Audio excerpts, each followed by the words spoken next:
माझा आवाज येतोय?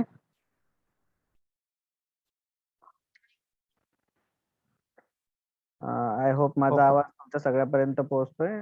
प्रत्येक वेळी आपण कलर्स फाउंडेशनच्या वतीनं नवीन नवीन विषयावर आपण हात घालतो. नवीन नवीन विषयाबद्दल आपण बोलतो. नवनवीन विषयासंदर्भात आपण डिस्कस करतो. ज्याच्यामुळं आपल्या ज्ञानामध्ये थोडीशी त्याच्यामध्ये भर पडावी, हा आपला हेतू असतो. म्हणून हा विषय वेगवेगळा विषय जर आपण हाताळला, तर त्यामध्ये आपल्याला फुल ना फुलाची पाकळी म्हणतात त्याप्रमाणे थोडं का होईना आपल्याला त्याबद्दल एक क्युरिओसिटी तयार होते, त्याबद्दल एक जिज्ञासा तयार होते आणि मग आपल्याला असं वाटतं, की या विषयाबद्दल आपल्याला सखोल माहिती असणं आवश्यक आहे. खूपदा असं होतं, की कुठलाही तो जो पण विषय आपण या ठिकाणी मांडतो किंवा कुठलाही एक विषय असा असतो, की आपण असं डोळ्याखालून गेलेला असतो. परंतु आपल्याला आपल्या मनामध्ये त्याच्याबद्दल भरपूर सारे क्वेशन मार्क असतात. प्रश्न निर्माण झालेले असतात. पण त्या प्रश्नाची उत्तर आपल्याला मिळत नाही किंवा आपल्याला एक्झॅक्टली काय आहे ते आपण मिळवण्याचा प्रयत्न सुद्धा करत नाही. मग अशा वेळेस जर त्या विषयाबद्दल आपल्याला सखोल माहिती मिळाली, म्हणजे मोस्ट ऑफ दी माहिती जर मिळाली, तर आपल्याला असं वाटतं, की येस हा एक विषय आहे. हा एक या समस्येमध्ये ही एक समस्या आहे. भारतामध्ये जेवढे विषय आहेत, त्या विषयामध्ये ही एक फार मोठी समस्या आहे किंवा हा एक फार मोठा भाग आहे. मग त्याविषयी जर समजा आपल्याला आपली माहिती ही चांगल्या तऱ्हेने आपल्याला मिळाली, तर ती आपल्याला आपल्या दैनंदिन आयुष्यामध्ये, दैनंदिन आयुष्यासोबतच आपल्या शैक्षणिक, राजकीय, सामाजिक, कौटुंबिक या सगळ्या पटलावर ती माहिती आपल्याला चांगली ठरेल, महत्त्वाची ठरेल. मग आपल्याला ते काम करण्यासाठी ती गोष्ट सामाजिक चळवळीसाठी किंवा सामाजिक उत्थानासाठी ती गरजेची असते. म्हणून आपण या वेगवेगळ्या माहितीचा पुरेपूर वापर आपल्या सगळ्या दैनंदिन आयुष्यामध्ये आपण केला पाहिजे. मग ती वेगवेगळी माहिती वेगवेगळ्या विषयासंदर्भात काहीही असो, मग कुठल्याही फॉर्ममध्ये मिळो आपल्याला. मग बरेचदा आपण मागच्या वेळेस right to the information act या विषयावर आपण बोलणी केली. आज मग त्या विषयावर मला अजून परत बोलायचं होतं, परंतु आपण सगळेजण एकत्र यायला थोडासा वेळ होतो. म्हणून अ, हरकत नाही. आपण जसं-जसं शक्य होईल, ज्या-ज्या पद्धतीने शक्य होईल, त्या-त्या पद्धतीनं आपण विषयाची मांडणी करतच आहोत आणि यानंतर पण करणारच आहोत. मग आज आपण एक नव्या विषयाला आपण हात घालवतोय, कारण तो विषय एक असा आहे, की शक्यतो लोक अव्हॉइड करतात. ठीक आहे. अव्हॉइड करतात किंवा त्यांना त्या विषयाबद्दल माहिती घ्यायची नसते किंवा त्यांना ते फालतू वाटतं किंवा ते त्यांच्या महत्त्वाची नसते. म्हणून ती लोकं ती अव्हॉइड करतात. ते इग्नोर करतात. मग ते आपला एक सामान्य माणूस असो किंवा एक एक अधिकारी असो किंवा वेगवेगळ्या क्षेत्रामध्ये काम करणारे उच्चवर्गीय अधिकारी असो किंवा सामाजिक काही संस्था अशा आहेत, त्या आपण त्या विषयाला हात घालू इच्छित नाही. कारण थोडासा पेचीचा विषय आहे, थोडासा अडचणीचा विषय आहे. त्याच्यामध्ये खूप सारे ड्रॉबॅक्स आहेत, खूप साऱ्या अशा गोष्टी आहेत, की त्याच्यामुळं तुम्हाला वेगवेगळ्या समस्यांना तोंड द्यावं लागतं. मग आता असा कुठला विषय आहे, की ज्या विषयामध्ये आपल्याला भविष्यामध्ये काम करायचं आहे किंवा आपल्याला काम करण्याची भविष्यामध्ये आपण तर काम करणार आहोत. प्रत्येक विषयाला आपण हात घालणार आहोत. परंतु एक टप्प्याटप्प्याने आपल्याला पुढे जायचं आहे.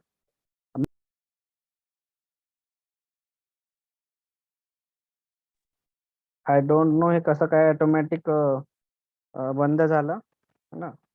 बट ठीक आहे. कंटिन्यू आहे. आय होप आपण करतोय. कंटिन्यू. तर आज आपला जो विषय आहे, तो विषय आहे ह्युमन ट्रॅफिकिंग. आवाज येतोय माझा? कट झाला होता मध्ये. हो, हो. येत आहे. तर यामध्ये काय आहे, की जेव्हा आपण ह्युमन ट्रॅफिकिंग या शब्दाबद्दल ऐकतो किंवा असं ऐकतो, की नेमकं आहे काय? एक तर ट्रॅफिकिंग आपल्याला माहित आहे. वाहनांची ट्रॅफिकिंग माहित आहे. ठीक आहे. मग ही ह्युमन ट्रॅफिकिंग एक नवीन नवा शब्द आहे किंवा जे आपण आता सगळेजण शिकलेलो आहोत. सगळ्या जणांना ते शब्द आपल्या कानाखालून, आपल्या डोळ्याखालून, आपल्या ओठातून कधी ना कधीतरी गेलेला आहे. आणि ही जी आहे ह्युमन ट्रॅफिकिंग या संदर्भात जर आपण बघितलं तर खूप कमी अशा संस्था आहेत, की त्या काम करतात. खूप कमी सरकार असे आहेत, की ते काम करतात. आज आपण मोठमोठ्या पातळीवर बघतो, की कुठलीही अशी पार्टी आपल्या मॅनिफेस्टोमध्ये की ह्युमन ट्रॅफिकिंग संदर्भात काम करण्यासंदर्भात एकही लाईन किंवा एकही एक अजेंडा त्यामध्ये इन्क्लूड करत नाही. एकही पॉलिसी इम्प्लिमेंट करण्यासंदर्भात आश्वासन देत नाही. का? तर त्यामागे खूप काही रिझन्स आहेत. ते खूप मोठं जाळं आहे. ही खूप मोठी इंडस्ट्री आहे. ही खूप मोठा अत्याचाराला बळी पाडण्यासारखी ती एक म्हणजे चालवलेली चळवळ आहे. सगळ्यांना माहिती आहे की नेमकं याचं काय आहे, काय नाही. म्हणजे म्हणून त्या एक पर्टिक्युलर हेतूने ही लोकं काय करतात, स्वतःच्या स्वार्थासाठी, स्वतःच्या प्रॉफिटसाठी या विषयाला एक तर हात घालत नाही आणि दुसरं महत्त्वाचं म्हणजे याला जी बळी पडणारी लोकं आहेत, त्या संदर्भात आपल्या मॅनिफेस्टोमध्ये किंवा आपल्या ज्या काही पॉलिसीज त्यांना पुढे ठेवायच्या असतात लोकांसमोर आणि जी काही समस्या आहे, त्या समस्येमध्ये ही एक समस्या त्यांना असं वाटत नाही. म्हणून ती लोकं या ह्युमन ट्रॅफिकिंगला एक स्पेशली एक समस्या म्हणून ते घेत नाही किंवा त्याच्यावर काम करण्यासाठी बोलत नाही. आणि हा आपल्या मानवी जीवनाला, आपल्या पूर्ण भारताला किंवा पूर्ण जगाला लागलेला हा एक अभिशाप आहे. हा एक अभिशाप आहे. ही एक लागलेली कीड आहे, वाळवी आहे. ही नेमकी कशी, की त्यामागे मग ह्युमन ट्रॅफिकिंग म्हणजे सगळं मानवाची तस्करी. सरळ-सरळ शब्द आहे, की मानवाची तस्करी. मानवाची तस्करी कशा-कशासाठी आहे? वेगवेगळ्या विषयासाठी आहे. म्हणजे एक तर तुम्हाला एक त्याची पर्टिक्युलर लाईन अशी आहे, की एक मॉडर्न स्लेव्हरी. मॉडर्न स्लेव्हरी म्हणजे आधुनिक गुलामी. आधुनिक गुलामी असा एक वर्ड आहे त्याच्यामध्ये. आधुनिक गुलामी कशी म्हणजे आजच्या कंडिशनमध्ये त्या लोकांना म्हणजे मानवांना, मग ती लहान बाळ असो, लहान बाळापासून ते वयाच्या 50-60व्या वर्षीपर्यंतचे माणसं असो किंवा वृद्ध लोकं असो. प्रत्येक त्याच्यामध्ये मानव सगळ्या प्रकारचा आला. पण सगळ्यात जास्त बळी पडणारे लोकं कोण आहेत? त्याला बळी पडण्यात त्याच्या मागची कारणं काय आहेत? ते आपण आता टप्प्याटप्प्यानं बघू. जर समजा आपण हे त्याचा सगळा आराखडा जर बघितला, तर सगळ्यात आपल्या भारतामध्ये असं जाणवायला लागतं, की पश्चिम बंगाल जे आहे स्टेट, हे सगळ्यात मोठं जाळं पश्चिम बंगालचं आहे. त्याच्यानंतर सेकंड नंबर येतो राजस्थानचा. याच्यामध्ये पण मानवांची तस्करी ही खूप मोठ्या प्रमाणात आहे. आजूबाजूचे जर आपण स्टेट किंवा कंट्री काउंट केलेत, तर त्याच्यामध्ये नेपाळ असा एक देश आहे, की त्या देशामधून नेपाळमधून मानवाची तस्करी केल्या जाते भारतामध्ये. ठीक आहे. तिथून म्हणजे भारतामध्ये तिथून काठमांडूला येतात. काठमांडू जवळून एक बसेस सर्व्हिसेस चालू आहे. आसपासच्या गावामध्ये ते एंट्री करतात आणि आसपासच्या गावामधून ते आपल्या पूर्ण भारतामध्ये येतात. भरपूर भारतामध्ये अशा ठिकाणी नेपाळी लोकं तुम्हाला दिसतील. नेपाळी लोकांची तस्करी या ठिकाणी केली जाते. भारतामधून पण बाहेर ठिकाणी पाठवले जाते. त्याचे वेगवेगळे रिझन्स आहेत, त्याचे वेगवेगळे पॅरामीटर्स आहेत, त्याचे सर्कमस्टन्सेस आहेत. हां, या भरपूर काही गोष्टी आहेत त्या आपण आता टप्प्याटप्प्यानं बघू. तर त्यासाठी मी एक स्लाईड शेअर करतोय. त्या संदर्भात अजून थोडीशी चांगली माहिती मिळेल. Hope so.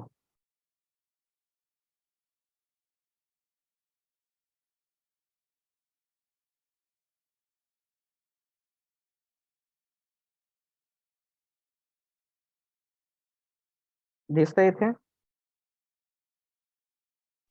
हो. ओके. ट्रॅफिकिंग ऑफ मायनर्स याच्यामध्ये ट्रॅफिकिंग ऑफ मायनर्स काय? याच्यामध्ये trafficking of youth, trafficking of minors याच्यामध्ये स्पेशली काय असतं? स्पेशली मी ज्याच्यावर फोकस केलेला आहे, ते मायनरवर फोकस केलं आहे. ज्याच्यामध्ये वेगवेगळे वय मायनर, मायनर ही डेफिनेशन आहे. ते मायनरची डेफिनेशन अशी आहे आपल्या याच्यामध्ये, की ज्या व्यक्तीचे वय हे 18 वर्षापेक्षा कमी आहे. That is minor. ठीक आहे. त्याच्यामध्ये मग ते आपल्या वयाच्या 2 वर्षापासून ते 2 वर्षापासून कशाला जन्मापासून 18व्या वर्षापर्यंत ते मायनर कन्सिडर करतात. ते त्यांच्यात कारण तर त्यांची फिजिकली आणि मेंटली या दोन्ही जे ग्रोथ आहे ती थांबलेली असते. थांबलेली म्हणण्यापेक्षा ती मॅच्युअर्ड झालेली नसतात म्हणून त्यांना मायनर डिक्लेअर केलं. आज आपल्या याच्या मागचा उद्देश काय?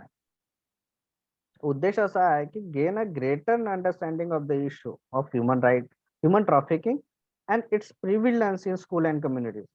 आता याच्यामध्ये ही जे काय स्पेशली स्कूलमध्ये, कॉलेजेसमध्ये, वेगवेगळ्या कम्युनिटीजमध्ये या गोष्टी जास्त आढळून येतात. स्लाइड दिसत नाहीये. दिसत नाहीये. हा, स्क्रीन शेअर झाली पण स्लाइड ओपन नाही झाली. हे दिसत नाहीये पुढे? नाही फक्त हे दिसत आहे स्लाइड नाही आपलं. स्लाइड नाही दिसत आहे, स्क्रीन शेअर झाली आहे तुझी. स्क्रीन शेअर मध्ये काय दिसतंय तुम्हाला? स्क्रीन शेअर मध्ये फक्त तुझं पहिलं पेज दिसत आहे, ते डेस्कटॉप पेज. फोल्डर मधले डिटेल्स. फाउंडेशन अच्छा, डिटेल्स फोल्डर दिसत मधले आहे, डिटेल्स दिसत आहेत. फोल्डर्स दिसत आहे. हा ओके, जस्ट वेट. मला पूर्ण डिटेल दिसल्यानंतर हे सांगाल.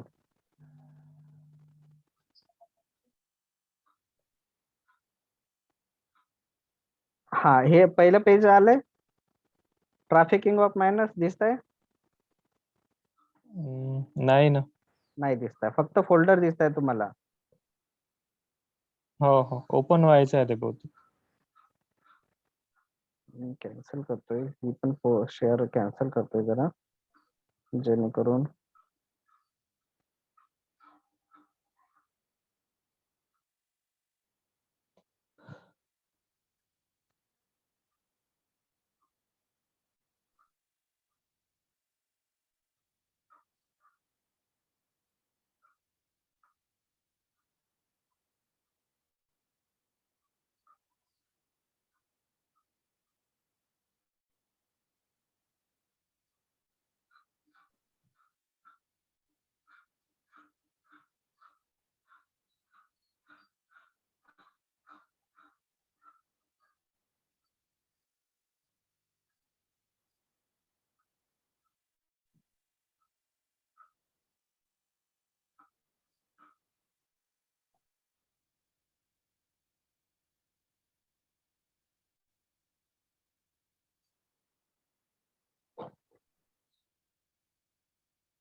आता दिसतोय?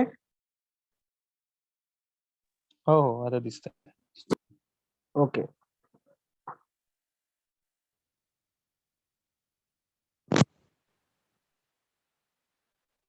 ओके, आता दिसत आहे. दुसरी पण स्लाइड आली?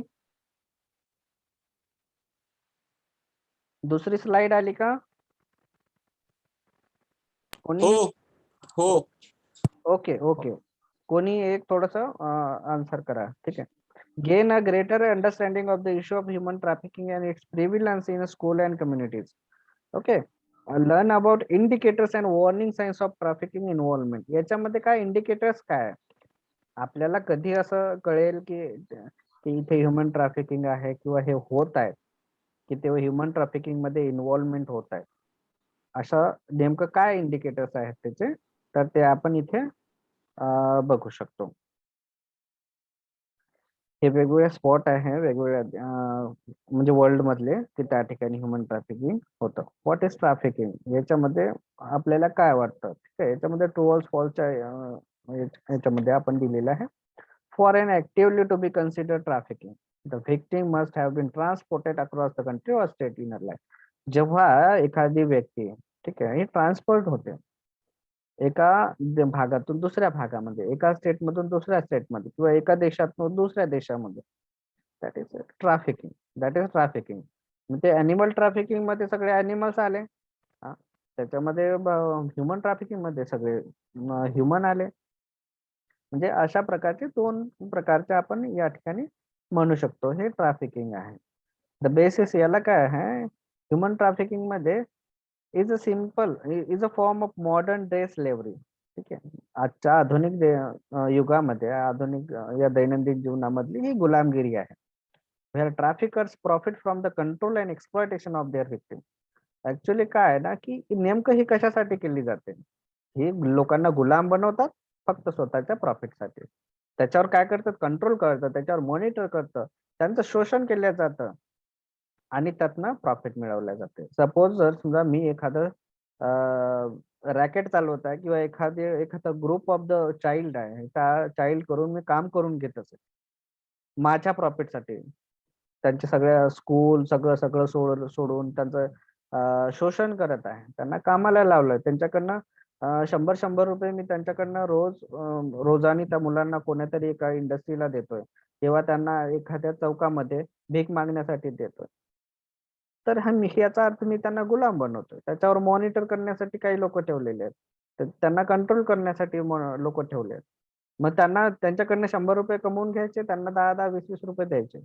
ठीक आहे. That is exploitation. हे एक्सप्लॉयटेशन मग आपण त्यांचं करतो म्हणजे आपण त्यांना गुलाम ठेवलं. हे आधुनिक आपल्या जगामध्ये किंवा आधुनिक वर्ल्डमध्ये आपण हे म्हणतोय गुलाम म्हणू शकतो त्याला. Is a highly profitable global criminal enterprises. सगळ्या देशामध्ये म्हणजे संपूर्ण वर्ल्ड मध्ये हायली प्रॉफिटेबल क्रिमिनल हे एक व्यवसाय आहे. Generating billions of dollar in annual profit.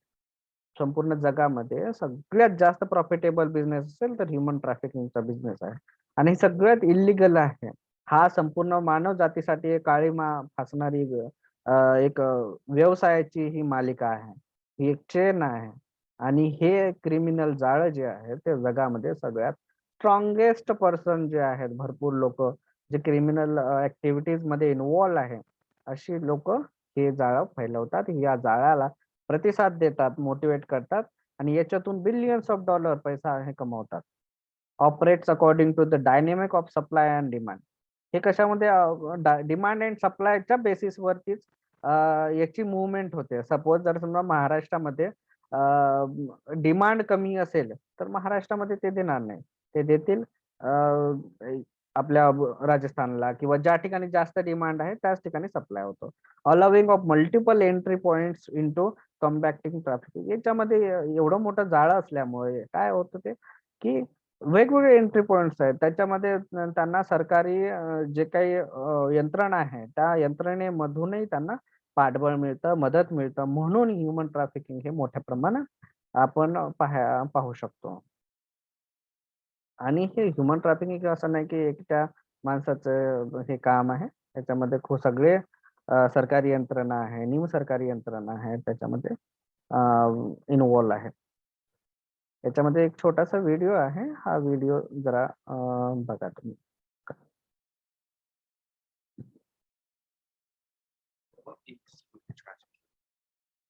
Human trafficking is modern day slavery. It is the exploitation of force, fraud, or coercion.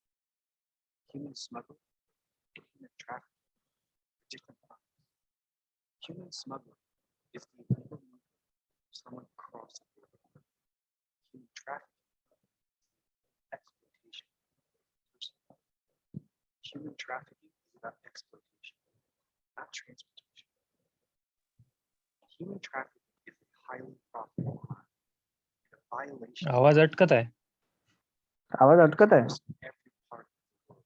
Clear नाहीये. Here in the United States. It happens in our big cities, our suburbs, and rural towns. It can happen to anyone. Human trafficking victims can be U.S. citizens or from other countries. Victims of any age, race, or gender. But one thing they share is that they are vulnerable to being exploited. There are different types of human trafficking, including sex trafficking, forced labor, and domestic servitude. Sex trafficking victims are manipulated or forced against their will to engage in sex acts for money. Sex traffickers might use violence, threats, manipulation, or the promise of love and affection to lure victims. Truck stops, hotel rooms, rest areas, street corners, clubs, private residences. These are just some of the places where victims are forced to sell sex. Any person under the age of teen involved in commercial sex act is considered a victim of human trafficking. No exceptions. Forced labor takes on many forms and happens here in the US and overseas. Through forced fraud or coercion, victims are made to work for little or no pay. Very often, these victims are forced to manufacture or grow the products that we use and consume every day. Victims of forced labor can be found in factories, farms, doing construction work, and more. Victims of domestic servitude are hidden in plain sight, forced to work in homes across the United States. Their traffickers sometimes take their identification थोडा आवाज वाढव ना तिकडनं. in order to limit फुल आहे आवाज. listeners working as nannies, maids, or domestic help. Every year in the United States, thousands of human trafficking cases are reported, but many more go unnoticed. That's because आवाज clear नाहीये का? आवाज clear नाही का? अटकल्यासारखं feel होते मध्ये मध्ये, स्पष्ट नाही वाटू राहिलं. ओके, ठीक आहे, आपण नेक्स्ट वळूया जरा. ठीक आहे, नाही तर मग ग्रुपवर टाकून देशील नंतर. ग्रुपवर सगळं टाकतो. ठीक आहे, ग्रुपवर टाकतो सगळं.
आपण बघितलं असेल की या व्हिडिओमध्ये आपल्याला असं आढळून येते, असं दिसतं की एक इमेज काय आहे, एक सध्या परिस्थिती काय आहे की जी आपण आपल्या उघड्या डोळ्यांनी बघू शकत नाही, किंवा जी आपली समाजाची जी परिस्थिती आहे, जी दैनंदिन अवस्था आहे, त्या अवस्थेमध्ये त्या पूर्ण पॅरामीटर्स मध्ये सोशल, पॉलिटिकल, इकॉनॉमिकल, फॅमिली, या सगळ्या पॅरामीटर्स मध्ये कुठं ना कुठं तरी या विळख्यामध्ये आपण बघतो या लहान लहान मुलांना, किंवा या जे मायनर्स जे आहेत त्यांना या व्यवसायामध्ये जास्तीत जास्त ओढल्या जातं. त्यांना कमी पे वरती कामाला ठेवल्या जातं, किंवा त्यांना सेक्स पर्पज साठी अब्यूज केलं जातं आणि ठेवल्या जातं. ट्रॅफिकिंग केली जाते त्यांचं one state to another state. आणि याचा इम्पॅक्ट जो आहे संपूर्ण सोसायटीवर असतो, संपूर्ण सोसायटी, संपूर्ण मानव जातीवर असतो. प्रत्येकाचं सेल्फ रिस्पेक्ट आहे, प्रत्येकाची एक लाईफ आहे, परंतु मानव जातीला जन्माला येऊन सुद्धा मानव अधिकारापासून ती लोक वंचित आहे. तर त्या कुठंतरी मानव अधिकाराला त्यासाठी, त्यांच्या फ्रीडमसाठी, त्यांच्या जगण्यासाठी कोणीतरी पुढे यायला पाहिजे, कोणीतरी काम केलं पाहिजे. म्हणून यासाठीचा हा सगळा उठाठेव चाललाय आपला. जरा थोडं आपण पहिले शिकूया या संदर्भात, माहिती घेऊया. याचे व्हेन्यूज काय आहे, याच्यामध्ये आपण व्हिडिओज मध्ये बघितलं की most of the things clear झाल्या, की त्या व्हिडिओमध्ये दाखवले की लहान लहान बाळ आहे, लहान लहान लेकरं आहेत, जे 18 वर्षाच्या कमी आहे, त्यांना कसं ढकललं जातं कुठल्या ठिकाणी कामाला. त्याचे व्हेन्यूज आहे, त्यांचे प्लेसेस आहे, ते ऑनलाईन मॅक्झिमम आता सध्या ऑनलाईन सोशल नेटवर्क्स आहेत, बॅकपेज आहेत, क्रेझलिस्ट आहेत. त्याच्यामध्ये ऑनलाईन एवढं मोठं नेटवर्क आहे की त्याचं सगळं त्यांचा फेस न दिसता नॉर्मली त्याचं फेक कॉल्स आहेत आणि फेक साईट्स आहेत, त्याच्यावरती तुम्हाला काम करायला सांगतं. Fake message massage and spa centres आहेत कमर्शियल फ्रंटमध्ये, त्याचं नाव दिलेलं मसाज सेंटर, बिझनेस सेंटर, परंतु यांच्यामध्ये जी लोक कामाला आहेत, ज्या मुली कामाला आहेत, दॅट इज एक्सप्लॉयटेड गर्ल्स, त्यांना कुठून तरी इम्पोर्ट केल्या जातं. जर समजा तुम्ही त्याच्यावर अभ्यास केला तर तुम्हाला अक्षर लक्षात येतं की जर समजा महाराष्ट्रामध्ये कुठले सेंटर असतील तर त्याच्यामध्ये काम करणाऱ्या ज्या मुली आहेत त्या राजस्थानच्या असतील, किंवा राजस्थानमध्ये काम करणाऱ्या असतील त्या वेस्ट बेंगॉलच्या आहेत. वेस्ट बेंगॉलला ज्या मुली असतील त्या महाराष्ट्राच्या किंवा राजस्थानच्या असतील. किंवा नॉर्थ ईस्ट पार्टला जे आहे वेस्टर्न पार्टच्या आहेत, वेस्टर्न पार्टला नॉर्थ ईस्टच्या आहेत, किंवा नॉर्थच्या साऊथला आहेत. म्हणजे असं का केलं जातं, कारण त्यामध्ये असं आहे की त्या लोकांना त्या वर्तुळाच्या बाहेर जाता आलं नाही पाहिजे, त्यांना त्या साखळीमध्ये डांबून ठेवता आलं पाहिजे. म्हणून ते मॉनिटरिंग अँड कंट्रोलिंग त्यांची जी सिस्टम आहे त्याच्यामध्ये त्यांना जखडल्या गेलेल्या आहे. रेसिडेन्शियल बेस कमर्शियल, त्याच्यामध्ये रेसिडेन्शियल बेस जे आहेत, आता सपोज काही असे एरियाज आहेत की त्याच्यामध्ये रेसिडेन्शियल मध्ये त्यांचं एक्सप्लॉयटेशन केलं जातं, त्यांचा एक एरिया बनवला जातो ना, त्याच्यामध्ये त्यांना त्या 4 भिंतीमध्ये तो व्यवसाय उभा करतात. ट्रक स्टॉप्स आहेत, ट्रक स्पॉट मध्ये वेगवेगळे ज्या ठिकाणी ट्रक्स थांबतात, ज्या ठिकाणी ढाबे वगैरे आहेत, त्या ठिकाणी ही पण या व्यवसायाला जास्त चालना मिळते. मध्य प्रदेशामध्ये एवढी विदारक परिस्थिती आहे की त्या परिस्थितीमध्ये मला म्हणजे एक गोष्ट सांगायची आहे की 8 आणि 9 वर्षाच्या ज्या मुली आहेत, त्या मुलींना त्या व्यवसायामध्ये म्हणजे त्यांच्या पॅरेंट्सच त्याच्यामध्ये त्यांना इन्व्हॉल्व करतात. फक्त पैशासाठी त्यांना विकल्या जातं, त्यांना त्या ठिकाणी त्यांच्याकडनं काम करून घेतलं जातं. म्हणजे ही एवढी विदारक परिस्थिती या पूर्ण भागामध्ये आपल्याला पाहायला मिळते. मग याचे भरपूर सारे रिझन्स आहेत. नेमकं का असं आहे? तर आपलं ट्रेडिशन पण त्याच्यामध्ये एक पार्ट आहे. ते आपण समोर जाताना डिस्कस करू. कसं काय ट्रेडिशन आहे? काय आहे? नेमकं काय आहे?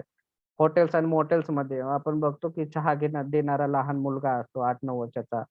अ, त्यामध्ये पण काही सर्व्हिस देणारे मुलं असतील, मुली असतील, छोटे-छोटे वयाने लहान असतात. त्यांना एक तर पेमेंट दिलं जातं, नाही तर दिलं पण जात नाही, किंवा दिलं जातं तर एकदम कमी दिलं जातं. आणि त्यांचे जे मालक असतात, त्या मालकाला जेवढा काही मोबदला असतो, सपोज त्या मुलाला कॉन्ट्रॅक्ट केलेला असेल त्या हॉटेल मध्ये की याला ₹100 दिवसाप्रमाणे ठेवायचं, तर त्या मुलाला ₹10, ₹20, ₹30 दिलं जातं. बाकीचे जे आहेत ते ज्यांनी त्यांना इम्पोर्ट केलेलं आहे किंवा ज्यांनी त्या मुलांना विकत घेतलेलं आहे, असे ते कॉन्ट्रॅक्टर मालिक लोक ते प्रॉफिट खातात उरलेले ₹70. एस्कॉर्ट सर्व्हिस आहे. एस्कॉर्ट सर्व्हिस मध्ये एक जाळं आहे. त्या जाळ्यामध्ये काय आहे, त्यांचे कॉन्ट्रॅक्टर्स असतात, त्यांचे मॅनेजर असतात. त्यामध्ये ते लोक काय करतात, एक त्यांचा ग्रुप असतो. ते फोन कॉल्सच्या वर डिपेंड आहेत. हॉटेल इंडस्ट्री, या सगळ्या इंडस्ट्रीमध्ये सगळ्यांचे कॉन्टॅक्ट्स असतात. मग ते काय करतात, ते त्यांना फोन लावून जी काय सर्व्हिस आहे, ती एस्कॉर्ट सर्व्हिस म्हणजे एक पूर्ण रॅकेट आहे, एक जाळं आहे. त्याच्यामध्ये ग्रुप ऑफ पर्सन, म्हणजे ते it may be male, it may be female, ते दोन्ही असू शकतं. ठीक आहे. तर इस्कॉर्ट सर्व्हिस मध्ये आहे, स्टेप्स क्लब्स मध्ये आहे, फायपिंग और गँग बेस्ड प्रोस्टिट्यूशन. प्रोस्टिट्यूशन हा एक असा बिझनेस आहे की या बिझनेस मध्ये सगळ्यात जास्त ह्युमन ट्रॅफिकिंग मधून जो छोट्या वयाने लहान असणाऱ्या मुली, जे 9 ते 10 वयापासून ते 18व्या ते त्याच्यावरती पण जास्तीत जास्त जो मेजर ग्रुप आहे तो अडॉलसेन्स आहे. अडॉलसेन्स म्हणजे वयात येणाऱ्या मुली आहे. त्यांना महत्वाचं म्हणजे की या व्यवसायामध्ये ओढण्याचं काम ही लोक करत असतात. याच्यामध्ये असे वेगवेगळे ऍड्स वगैरे येतात आपल्या वेबसाईट्स मध्ये. जेव्हा तुम्ही वेबसाईट बघतात, are you ready to change your life? अरे कशाला चेंज करायचं बाबा, ठीक आहे. आपण बघतो ही याच्यामध्ये एवढे कमवा, एवढे $500 $700 किंवा 10,000 20,000 रुपये पर डे. 10,000 आणि 20,000 डेली कमावणारा माणूस तोच असेल की ज्यांनी आपल्या आयुष्यामध्ये खूप साऱ्या खस्ता खाल्लेल्या असेल आणि खूप साऱ्या मेहनत त्यांनी केलेली असेल. तोच माणूस एवढा कमावू शकतो. एज्युकेशन चांगलं असेल, बिझनेस एक्सपिरियन्स असेल, तो माणूस कमावू शकतो. Any person how can earn this type of money? नाही मिळू शकत. ठीक आहे. तर याच्यामध्ये या अशा प्रकारची ऍड दिल्या जातात. त्या ऍडला नवीन नवीन जे आहेत, ज्या मुलांना किंवा ज्या मुलींना आपले जे काही व्यसन्स आहेत ते व्यसन पूर्ण करण्यासाठी किंवा दारू पिण्यासाठी किंवा व्हॉटेवर XYZ, नवीन कपडे घालायचे, फिरायचं, फलाना ढमका, या सगळे जे शौक म्हणतात ते पूर्ण करण्यासाठी ती लोक अशा एक शॉर्टकटचा विचार करतात. मग त्या शॉर्टकटला बळी पडणारे खूप आहेत. ते पण आपण पुढे बघू. खूप मुलं आहेत की फक्त आपल्याला पैशाची गरज आहे म्हणून ते या व्यवसायामध्ये झुकल्या जातात आणि एकदा त्याच्यामध्ये झुकले तर त्याच्यामध्ये ते कम्प्लिटली बुडून जातात. त्यातनं निघणं हे खूप मुश्किल असतं.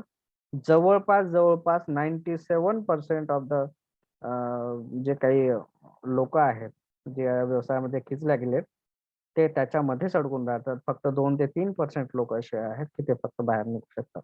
त्याच्यामध्ये खूप सारे खूप साऱ्या गोष्टी अशा आहेत, खूप सारे स्ट्रेंथ आहे त्यांची, त्यामुळे ते निघतात. अदरवाईज निघत नाही. 100 मधले 2-3 लोक म्हणजे हा फार मोठा आकडा नाही.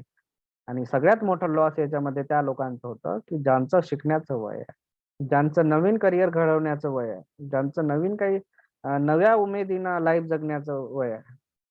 ती लोक याला जेव्हा बळी पडतात तेव्हा स्वतःचं आयुष्य, सोबत आपल्या परिवाराचं आणि अल्टिमेटली या देशाचं, या राष्ट्राचं भविष्य हे धोक्यात घालतात. अशा प्रकारचे ऍड आपल्याला पाहायला मिळते. त्याच्यात looking for gorgeous girl, professional studios and unforgettable girls next door, अशा वेगवेगळ्या प्रकारचे हे ऍड्स आहेत. त्याच्यामध्ये एक्सपिरियन्स मॉडेलिंगच्या नावाखाली पण या सगळ्या गोष्टी चालतात. ठीक आहे. नॉट म्हणजे याच्यामध्ये पाहण्याचा जो समाजाचा दृष्टिकोन आहे हा सुद्धा बदलून जातो. या गोष्टीमध्ये पण प्युरिटी आहे. आता मॉडेलिंग इंडस्ट्री ही सगळ्यात चांगली इंडस्ट्री आहे तसं पाहिलं तर, परंतु त्यामध्ये आपल्याला बघतो आपण, किती बघतो नाही बघत, नाही पाहायला मिळत की ही एकदम प्युअर इंडस्ट्री आहे किंवा एकदम प्युअर काम होतं. बट नाही, त्याच्या बॅकग्राऊंड मध्ये खूप अशा गोष्टी आहेत की त्या जेव्हा आपण बॅकग्राऊंडचं चित्र पाहतो त्यावेळेस अक्षरशः आपल्या डोळ्यातून अश्रू निघतात. अशी परिस्थिती या ठिकाणी आहे. कारण त्याच्यामध्ये आमची म्हणजे आमची बहीण पण असेल, आमची आपले नातेवाईक असेल, आमची फ्रेंड असेल, आमची मैत्रीण असेल, कोणीही असू शकतं. आणि सगळ्यात जास्त बळी पडणारी जी आहे ती महिला असते. सगळ्यात बळी पडणारी जो ग्रुप आहे तो महिलांचा असतो, तो स्त्रियांचा असतो, जो मुलींचा असतो. याच्यामध्ये खूप साऱ्या गोष्टी आहेत. त्याच्यामध्ये इव्हेंट्स आहे, डान्स आहे, editorial, erotic, fashion, fetish, fit modelling, fitness, hardcore, hair makeup, lingerie, promotional, softcore, या सगळ्या गोष्टी त्याच्यामध्ये इन्क्लूड केल्या जातात. परंतु या नावाखाली यांचं फक्त आणि फक्त एक्सप्लॉयटेशन होतं. याच्यामध्ये 90% हा व्यवसाय हा पूर्ण एका वेगळ्या वळणाचा असतो आणि त्याच्यामध्ये एवढं एक्सप्लॉयटेशन केलं जातं की पॅक फूटवर येणं हे फार टिपिकल होऊन जातं. ते याच्यामध्ये किती लोक, किती नंबर्स याच्यात इन्व्हॉल्व असतील आपण जर विचार केला तर estimated that 1/3 of youth victim of trafficking are runaway, thrown away or homeless.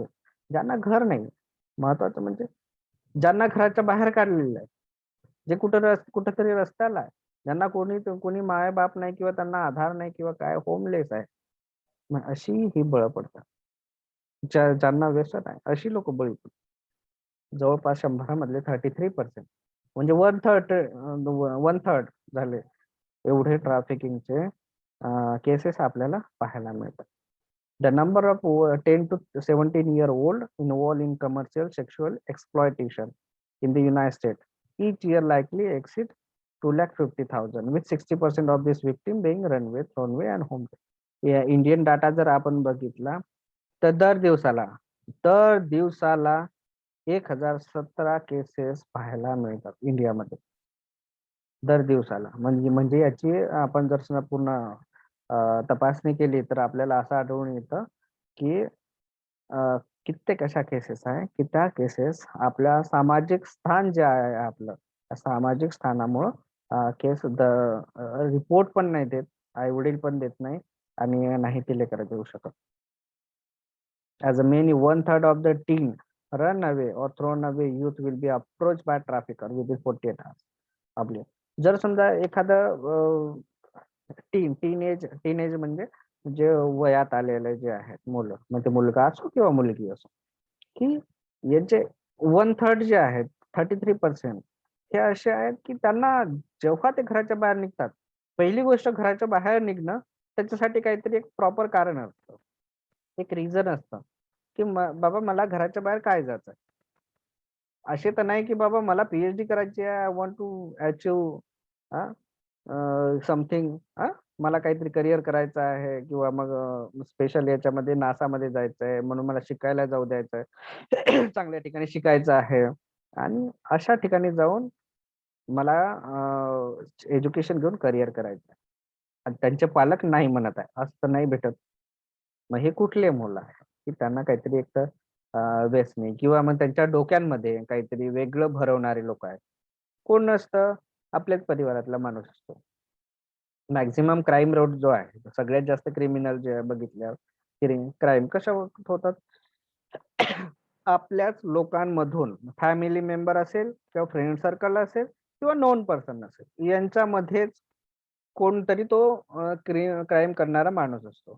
मग असा माणूस त्याच्या डोक्यामध्ये भरतो की बाबा नाही, तुला असं असं केल्यानंतर असं असं मिळेल, तुझ्या घरचे काय देतात किंवा मग हे असं डोक्यामध्ये भरल्यानंतर मग तीच लोक इन्फॉर्म करतात की हा टीन जो आहे घरातून बाहेर निघलेला आहे, हा मुलगा आहे 16 वर्षाचा मुलगा आहे, घराच्या बाहेर निघलेला आहे.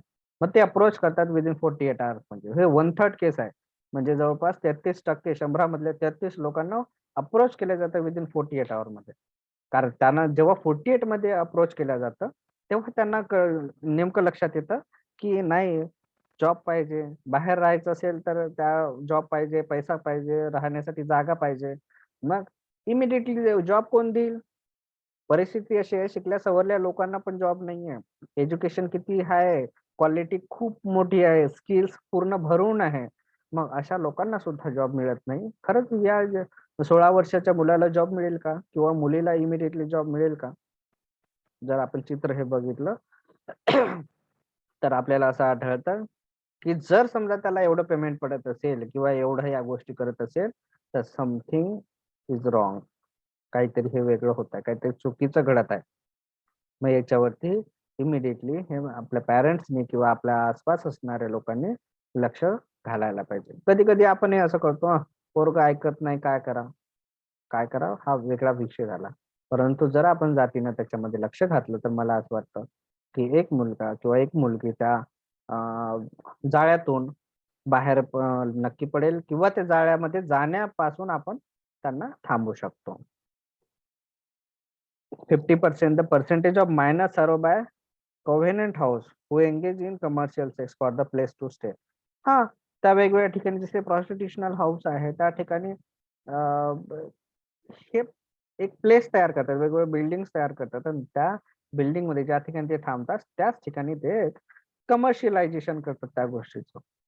त्या ठिकाणी थांबवून ते त्यांना ऍड्रेस देतात, yes you can come here and you can enjoy. ठीक आहे, तर अशी कमर्शियलायझेशन या गोष्टीचं झालं आहे. त्याच्यामध्ये 50% हे मायनर्स आहे, 50% मार्क्स आहे. आणि स्पेशली हे कुठे आढळून येतात आपल्याला, स्पेशली मेट्रो सिटीज मध्ये आढळून येतात. हे असं नाही की एकदम रुरल एरियामध्ये आढळतात. रुरल एरियामध्ये तुम्हाला सेक्स साठी याचं ह्युमन ट्रॅफिकिंग नाही आढळणार, हे आढळून येईल आपल्याला लेबर साठी, चाइल्ड लेबर झालं या सगळ्या गोष्टीसाठी. याच्यामध्ये मग अशा वेगवेगळ्या ऍड्स पण असतात, जर तुम्ही बघितलं. पोलराइज प्रोजेक्ट त्याचं स्टॅटिस्टिक आहे.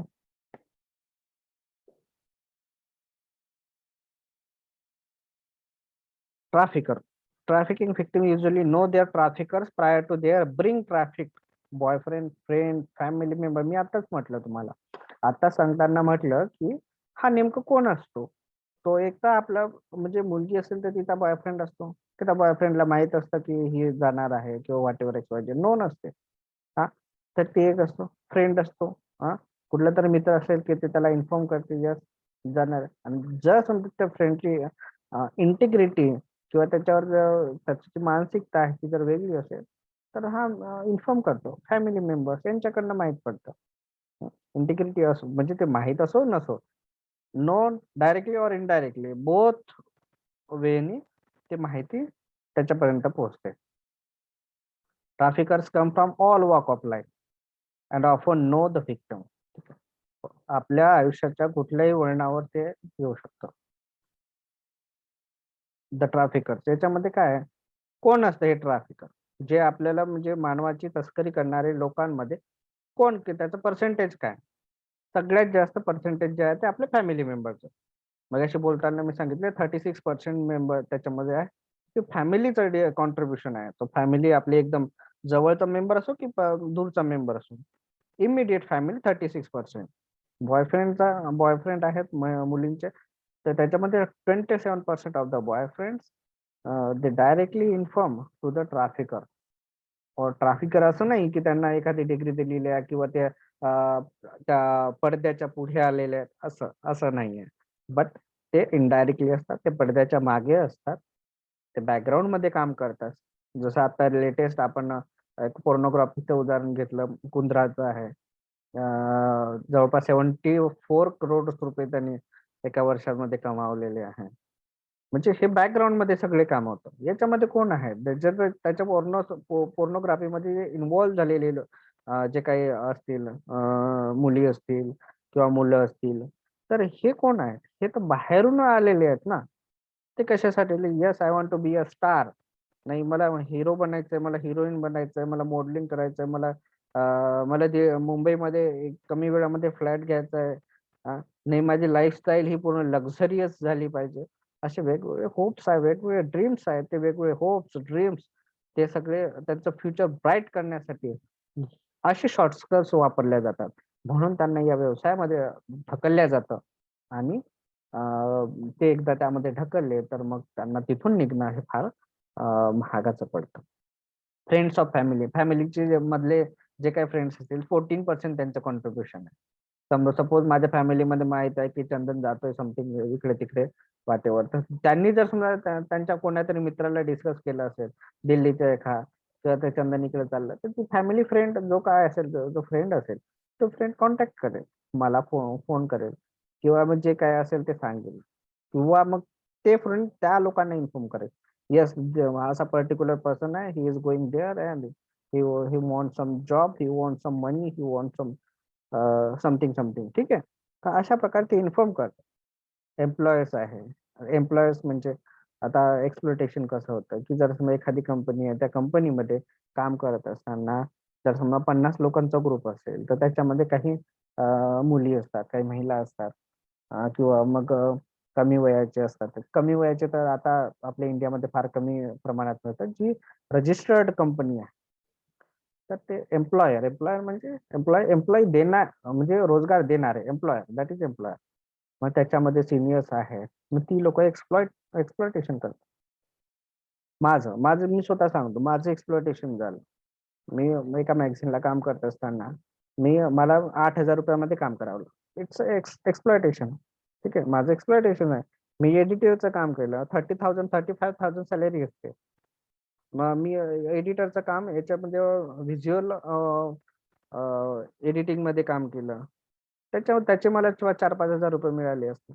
मग जवळपास 50-60 हजार रुपयाचं काम मी फक्त 8,000 रुपयांनी केलं. That is my exploitation. ते माझं एक्सप्लॉयटेशन झालं, पण माझं ट्रॅफिकिंग नाही झालं, पण मला त्याच्यामध्ये खिचलं गेलं, कारण मला गरज होती म्हणून मी ती नोकरी केली. That is one of the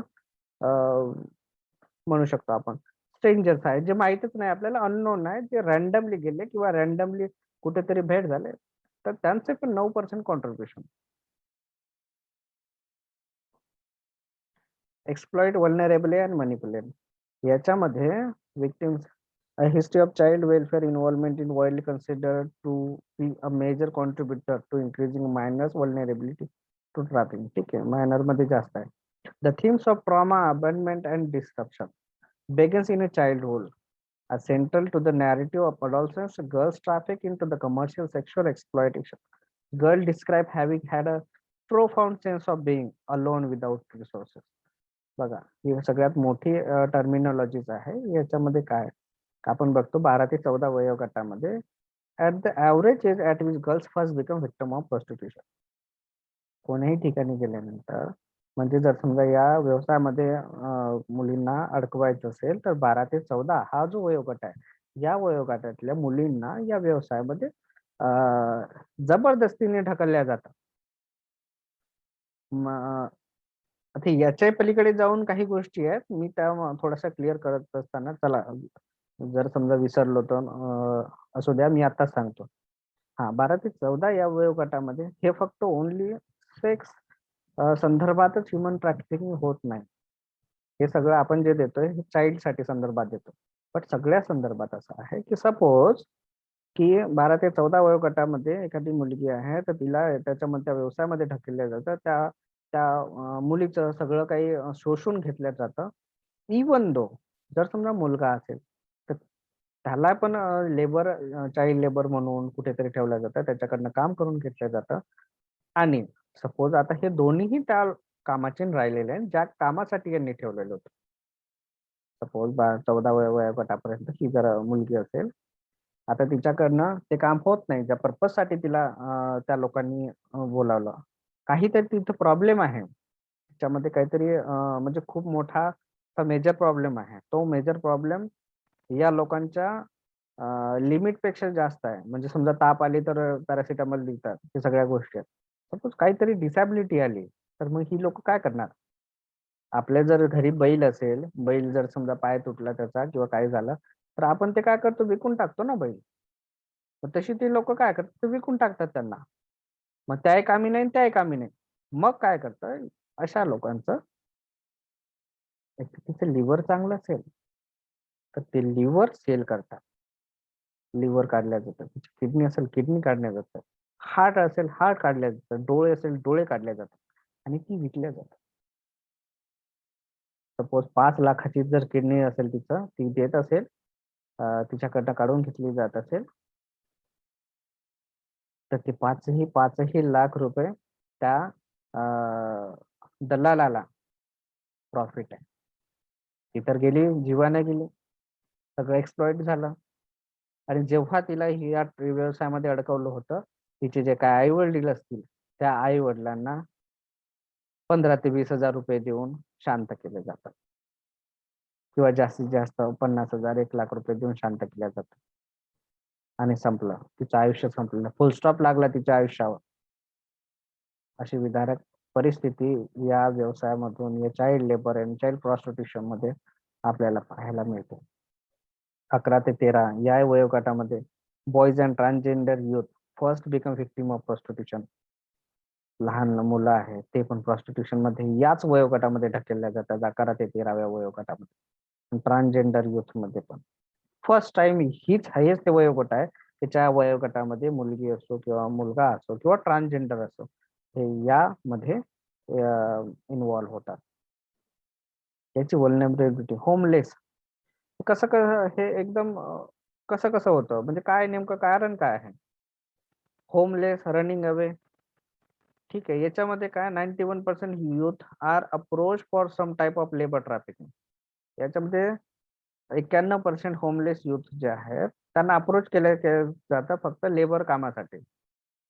मग ते लेबर कामासाठी त्यांना स्थलांतरित केलं जातं. येस, इथून म्हटलं जातं तुम्हाला दुबईमध्ये तुम्ही जर समजा आला तर तुम्हाला दुबईला कामाला एवढं पेमेंट दिलं जाईल, आणि तेवढं पेमेंट ते काही देत नाही. त्या ठिकाणी एकदा गेला तो माणूस पण फसला, ते सगळं झालं, त्याला पेमेंट पण भेटेल का नाही गॅरंटी नाही, तो माणूस जिवंत येईल का नाही याची पण गॅरंटी नाही, तो मुलगा वापस त्याच कंडिशन मध्ये येईल का याची पण गॅरंटी नाही. अशी परिस्थिती आपल्याला अरेबियन जेवढे कंट्रीज आहेत, मग ते सौदी अरेबिया असो, दुबई असो किंवा बाकी इराक असो, इराण असो, या कंट्रीजमध्ये त्यांच्या स्टेट रूल्स जे आहेत ते थोडेसे अजून डिफरंट आहे.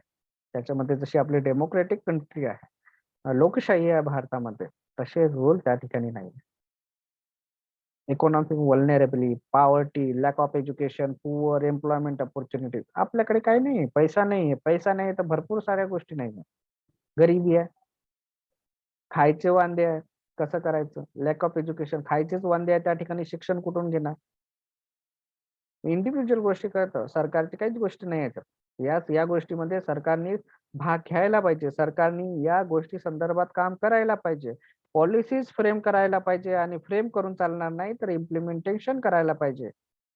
एम्प्लॉयमेंट ऑपॉर्च्युनिटीज क्रिएट करायला पाहिजे. जर एम्प्लॉयमेंट नाही तर पैसा कुठून येईल? तुमच्याकडे शिक्षण नाही तर एम्प्लॉयमेंट नाही, एम्प्लॉयमेंट नाही, पैसा नाही, पैसा नाही म्हणून पॉवर्टी आली. मग पॉवर्टी असलेला, गरीब असलेला माणूस काय करणार आहे? मग त्याला जे वाटेल तो करेल. समजलं ना? मग तो माणूस स्वतःच्या पोट भरण्यासाठी, फॅमिलीच्या पोट भरण्यासाठी लागेल ते काम करू शकतो. त्याला कुठल्याही व्यवसायामध्ये तो काम करू शकतो. Prior experience of the abuse, either physical or sexual. 95% are treatment and 49 sexual abuse. Sexual abuse याच्यामध्ये काय केलं जातंय? माल ट्रीटमेंट दिलं जातं. म्हणजे स्पेशली काय, सपोज एखाद्या वेळेस सेक्स करत असताना किंवा मग त्या व्हिक्टिम मध्ये जर कोणाला किडनॅपिंग सारखं, किडनॅपिंग नाही म्हणतात त्याला, काय म्हणतात त्याला, एक हे केलं जातं, त्यांना म्हटलं जातं नाही तुला याच ठिकाणी करावं लागेल, नाही तर we will disclose this video to the someone or websites or some social media, something like that. ठीक आहे. मग अशा प्रकारे त्यांना नेहमी त्याच्यामध्ये इन्व्हॉल्व्ह केलं जातं. आणि जेव्हा इन्व्हॉल्व्ह केलं जातं तर मग ते एवढे इन्व्हॉल्व्ह होतात की तिथून निघणं हे त्यांना रस्ता मिळत नाही. एज, त्यांचं वय पण आहे, inexperience, need to belong, self esteem issue, हा भरपूर गोष्टी आहेत. History of family, drug use. ठीक आहे, ड्रग यूज पण खूप साऱ्या मोठ्या प्रमाणात होतो. मग जेव्हा ड्रग यूज होतो त्यावेळेस माणसाची विचार करण्याची क्षमता, सामाजिक परिस्थिती, मानसिक परिस्थिती सगळी ढासळली जाते. आर्थिक स्थिती पण ढासळली जाते. मग त्यावेळेस माणूस विचार करत नाही. त्यावेळेस पण यामध्ये तो ओढला जाऊ शकतो. Lack of support of network and trust वर्दी अडल्ट. एखाद्या ज्या माणसावर विश्वास ठेवावा असा माणूस आपल्याला मिळत नाही, किंवा ज्याचा सपोर्ट आपल्याला पाहिजे तो सपोर्ट मिळत नाही, तो सपोर्टचं नेटवर्क आपल्याला मिळत नाही, म्हणून या व्यवसायामध्ये ढकलल्या जातो. History of system involvement, child welfare and juvenile. आपल्या काही सिस्टमच नाही आहे.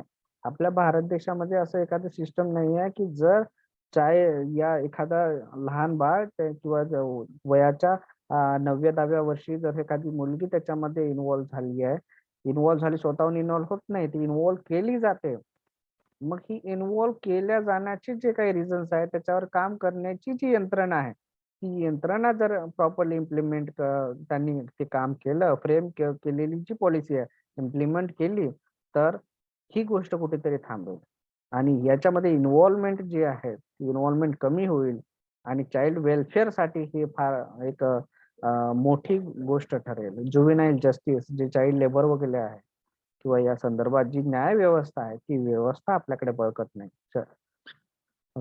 बाल आणि महिला विकास जे काही विभाग आहे, कागदोपत्री काम करते.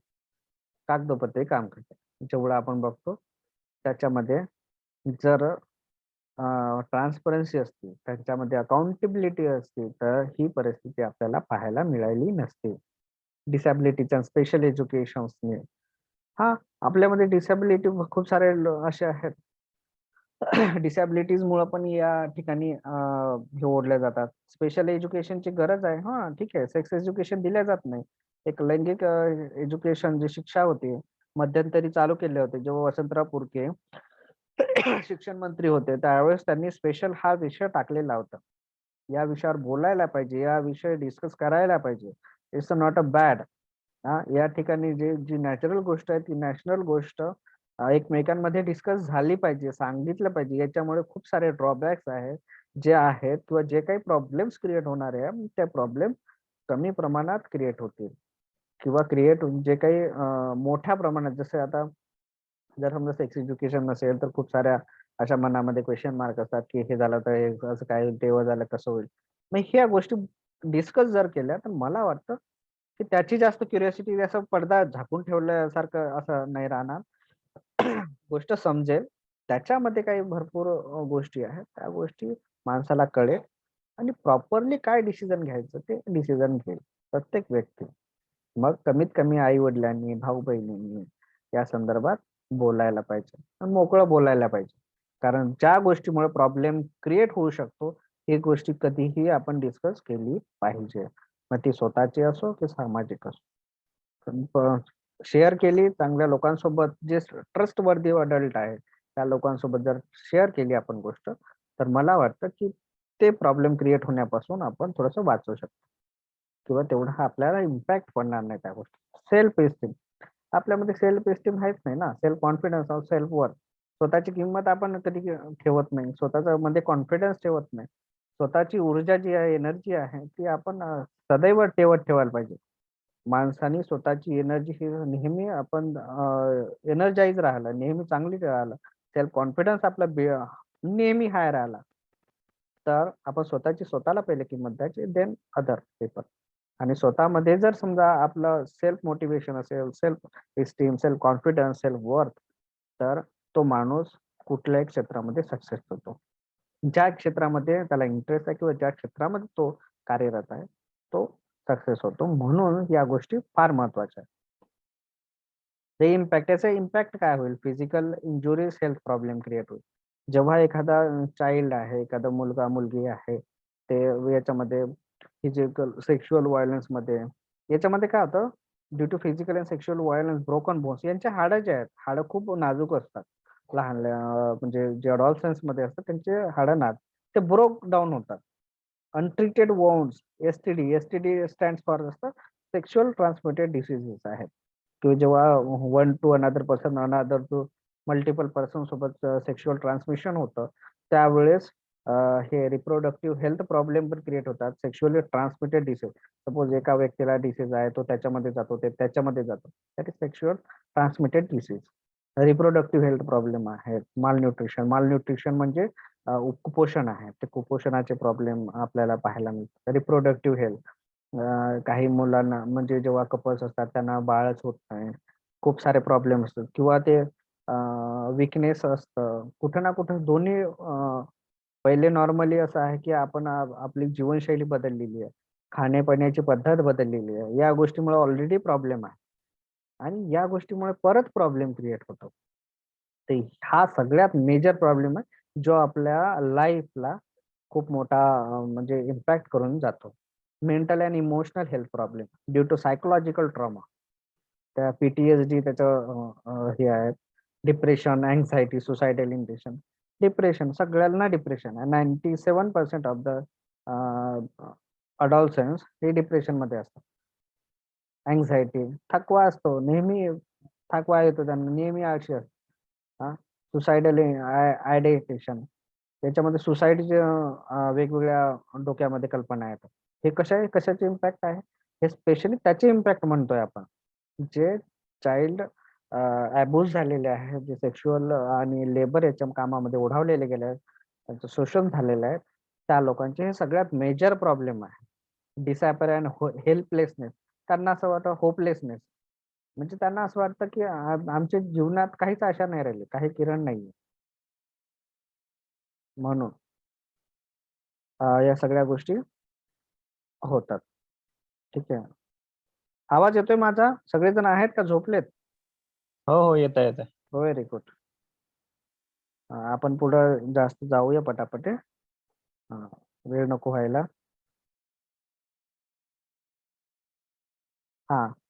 Substance abuse, force on the victim by the traffickers was used by the victim as a coping mechanism for abuse. abuse म्हणजे त्याच याच्यामध्ये म्हणजे एकदा शिवीगाळ करणं किंवा हॅरासमेंट करणं, या सगळ्या गोष्टी आहेत. Change relationship with self and other, profound sense of shame and guilt, inability to trust. कोणावर विश्वास होत नाही. जर रिलेशनशिप चेंज झालं किंवा ब्रेक झालं, तर त्याच्यानंतर काय होतं? शेमलेस फील होतं, गिल्टी फील होतं, कोणावर विश्वास ठेवू वाटत नाही. तर मग तसंच त्यामध्ये सगळ्यात जाणवलं. अनहेल्थी बॉन्ड, कोणावरती बॉन्ड नसतो, म्हणजे कोणासोबत एक अटॅच बॉन्ड नसतो. याच्यामध्ये लेवल ऑफ इन्व्हॉल्वमेंट, कुठं कुठं हे होतं. पार्टी क्रोज, म्हणजे वेगवेगळ्या पार्टी आणि वेगवेगळ्या स्कूल आहे, वेगवेगळ्या कम्युनिटीज आहे, त्या ठिकाणी आपल्याला हे पाहायला मिळतं. कॅम्पस अँड नेबरहुड एक्सप्लॉयटेशन, ज्या कॅम्पसमध्ये तुम्ही राहता, ज्या शेजारी तुम्हाला मिळालेले आहे, त्या ठिकाणी तुम्हाला ह्या सगळ्या गोष्टी पाहायला मिळेल. कम्प्लिटली इन द लाईफ मध्ये कुठल्याही ठिकाणी आपल्याला या गोष्टी जाणवू शकतात. Unexplained school absence, irregular school attendance. हा, याच्यामध्ये वॉर्निंग्स आहेत. हे आपल्याला कधी समजेल? या काही वॉर्निंग्स आहेत. Unexplained school absence, irregular school attendance जेव्हा हे होत असेल, क्रोनिंग, रनिंग अवे, होमलेसनेस, घरीच राहत नसेल, हा, किंवा अन अब्रुप्ट चेंज इन अटायर, बिहेवियर और रिलेशनशिप. अब्रुप्ट चेंज इन अटायर म्हणजे जे काही तुमचं दिसण्याचं जे काही म्हणजे फिजिकल हे चेंज जर झालं किंवा बिहेवियर चेंज झालं किंवा रिलेशनशिप मध्ये काही तुम्हाला असं वाटलं, that is one of the warning sign. The presence of an older boyfriend or girlfriend. तर त्यांची मध्ये परत जुनी गर्लफ्रेंड किंवा बॉयफ्रेंड ते पण असे वेगवेगळा इश्यू असतो त्याच्यामध्ये. तर ते एक सायन्स आहे त्याच्यामध्ये. Travel with an older male who is not an guardian. जर समजा तुम्ही कोणासोबत म्हणजे जे आपल्यापेक्षा वयाने मोठा आहे, ते त्यासोबत तुम्ही प्रवास करत आहात आणि ते गार्डियन नाही आहे, that portion is also sign of warning. ठीक आहे.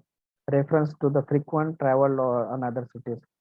हा, तर हे पण एक रिझन आहे त्याचं. The sudden presence of expensive position. ते हा, सडन चेंज हे बोलताना मी म्हटलं की जर समजा गावातून एखादा मुलगा गेला, त्याला सडन चेंजेस झाले की एक्सपेन्सिव्ह पोझिशन्स मध्ये तो आला, सपोज त्याच्याजवळ काहीच नव्हतं, तो इमिडिएटली त्याला कुठून तरी सगळ्या गोष्टी आल्या, तर that is also warning sine.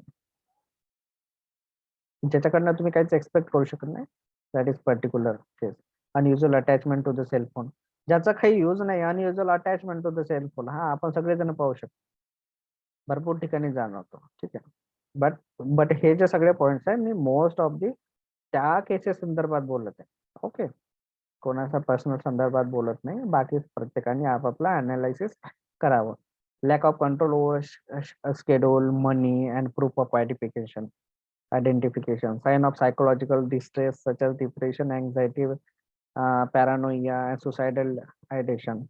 Sign of psychological coercion and overly submit attitude, inability to speak for self. कोणत्याही ठिकाणी आपण स्वतःबद्दल सांगू इच्छित नाही किंवा सांगण्याची हिंमत नाही, that is a sign of warning. Sign of physical trauma including bruises, scars, burns, आणि वेगवेगळ्या ठिकाणी जे काय कर्स, बर्न्स झालेलं असेल, म्हणजे फिजिकल तुम्हाला कुठेतरी हार्म झालेला असेल, त्यावेळेस पण तुम्ही असं समजू शकता की यस, कुठेतरी काहीतरी झालेलं आहे किंवा होऊ शकतं. स्ट्रेन टॅटूज और अदर ब्रँडिंग मार्क. वेगवेगळे ब्रँडिंग मार्क असतात. वेगवेगळ्या ठिकाणी मानेवरती, हाताला किंवा पोटावरती किंवा वेगवेगळ्या ठिकाणच्या पार्टवरती ते ब्रँडिंग मार्क करतात. सबस्टन्स अब्यूज और एडिक्शन्स. पुअर हेल्थ, एकदम पुअर हेल्थ असते, as evidence by sexually transmitted disease, STD, malnutrition and serious dental problem. Unappropriate dress. ड्रेसचा काही हेच नाही, म्हणजे सेन्सच नाही, त्यावेळेस पण तुम्ही समजू शकता yes, something is inappropriate. Reputation, reference to sexual situation beyond what is the age appropriate. ठीक आहे. हे अशा प्रकारचे टॅटूज तुम्हाला बघायला मिळतील वेगवेगळ्या ठिकाणी. तर या ठिकाणी आपण समजू शकतो की हे जे केसेस आहे, या केसेसमध्ये तुम्हाला क्वेश्चन मार्क असू शकतो. ठीक आहे. Travelling sales, crew, magazines can be. Labour trafficking, याच्यामध्ये ट्रॅव्हलिंग सेल्स मध्ये आहे. तुम्ही जेव्हा बघता कुठल्या वेगवेगळ्या जे काय असतात, टोल प्लाझा वगैरे, त्या ठिकाणी लहान लहान लेकरं पण दिसतात आपल्याला. ठीक आहे. मॅगझिन वगैरे, न्यूजपेपर सेल करतात, त्याच्यामध्ये डेली स्टायपेंड फॉर फूड, त्यांना थोडं थोडं खायला देतात, बरं बाकी पैसा आहे ना ते दलालाला चालते. इलिगली ड्रग डिस्ट्रीब्युशन, हे इलिगल. जर तुम्ही वेगवेगळ्या ठिकाणी गेला बघितलं तर त्या ठिकाणी तुम्हाला बघायला मिळते. जसं पंजाब आहे, उडता पंजाब मध्ये पण मला ड्रगच्या केसेस खूप दाखवतात, त्याच्यामध्ये चिल्ड्रनचा पण यूज केले आहे, तर तसं ते होतं. ओके, बऱ्यापैकी मला वाटतं या विषयावर मी कव्हर अप केलं. ऐका, सगळे आपले व्हिडिओ तुम्ही ऑन करू शकता, हरकत नाही, 2 मिनिटासाठी. आणि अशा प्रकारे जो माझा टायमिंग होता, तो टायमिंग पर्यंत मी आलो. जवळपास 2 मिनिटं, माझे 1.5 तासामध्ये 2 मिनिटं बाकी आहेत. ठीक आहे, 2-4 मिनिट बाकी आहे. आणि बरेच काही विषय असे मला वाटतं राहिले असतील, तर ते विषय आपण पुढं कधी स्पेशल विषय याच्यामध्ये कंटिन्यू करू. ठीक आहे. आय होप की बऱ्यापैकी हा विषय मी पुढे नेला. काहीतरी डोक्यामध्ये क्वेश्चन मार्क तयार झाला किंवा घंटा वाजली असं म्हणायला हरकत नाही. हा की हा नेमका विषय असा आहे किंवा असा आहे. भरपूर साऱ्या गोष्टी आहेत की त्याच्यामध्ये करायला पाहिजे काही. ओके, काय वाटतं प्रणील? हॅलो. हा हा चांगलं झालं, इन्फॉर्मेटिव्ह होतं आज, थोडं जास्त इन्फॉर्मेटिव्ह होतं आजचं सेशन. आणि खूप डिटेल मध्ये झालं. हळूहळू जे आपले लहान लहान जे गोष्टी आहेत त्याच्यातल्या छान वाटलं ते. आणि अजूनही आहे त्याच्यामध्ये बरोबर आहे सांगण्यालायक. जसं कॉन्स्टिट्यूशन मध्ये आपल्या एक्झॅक्टली 2 आर्टिकल दिले आहे जे म्हणजे त्याच्याशी रिलेट करतात. आयपीसी मध्ये खूप सारे सेक्शन आहे. मला वाटते 10च्या जवळपास सेक्शन आहे जे त्याला म्हणजे त्याच्यावर शिक्षा देते. 10 सेक्शन म्हणजे खूप झाले एका फक्त आयपीसी मधले, कारण की हा खूप मोठा इश्यू आहे आणि खूप छोटे छोटे याचे खूप पार्ट आहेत. फक्त की आपण किडनॅप करून ठेवलं कोणाला त्याच्या विलच्या अगेन्स्ट, त्याच्यासाठी शिक्षा वेगळी प्रत्येक. तर 10 वर्षापर्यंत शिक्षा आहे त्याची. आणि भरपूर साऱ्या गोष्टी आहेत जे अजून डिस्कस होऊ शकते, पण आपल्याकडे टाइम कमी आहे. तर 1.5 तासामध्ये तरी जेवढं आपलं आतापर्यंत सेशन आलाय त्याच्यामध्ये तर मला वाटतं 90% कव्हर झालेलंच आहे. बरोबर. आणि ते पण 90% मधलं 90% समजलेलंच आहे, कारण की खूप चांगल्याने एक्सप्लेनेशन आलं तुझ्याकडून आणि त्या डोक्यात पण उतरलं. मी तर झोपेतूनच उठलो होतो. झोप उडून गेली, डबल लागली नाही झोप उडून गेली, म्हणून त्याच्यामुळे छान झालं सेशन. Okay okay, thank you. याच्यामध्ये काय एक अजून थोडासा प्रोफार्मा राहिला. प्रोफार्मा म्हणजे स्पेशली सांगायचं झालं की याच्यामध्ये रेमेडीज काय? रेमेडीज म्हणजे याच्यावर जर समजा असं या गोष्टी आढळल्या तुम्हाला, या गोष्टी जर आढळलेल्या आहेत, तर त्या गोष्टी तुम्ही कशा पद्धतीनं हँडल करू इच्छिता किंवा कशा पद्धतीने तुम्ही हँडल करू शकता, है ना? मग ते आपले ज्युडिशियरीच्या माध्यमातून असो किंवा मग बाकी एनजीओच्या माध्यमातून असो किंवा जे काही ऍडमिनिस्ट्रेटिव्ह लेवलला ज्या काही गोष्टी आहेत त्यांच्या माध्यमातून असो, तर त्या गोष्टीवर आपण एक परत सेशन त्याच्यावरती ठेवू.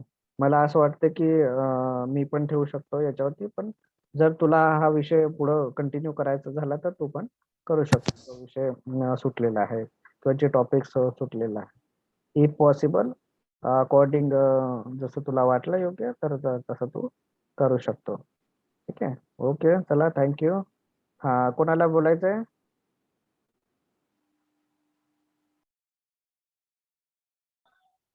हॅलो. हा, हॅलो. बोला साहेब. हा, good evening to all. Very good evening.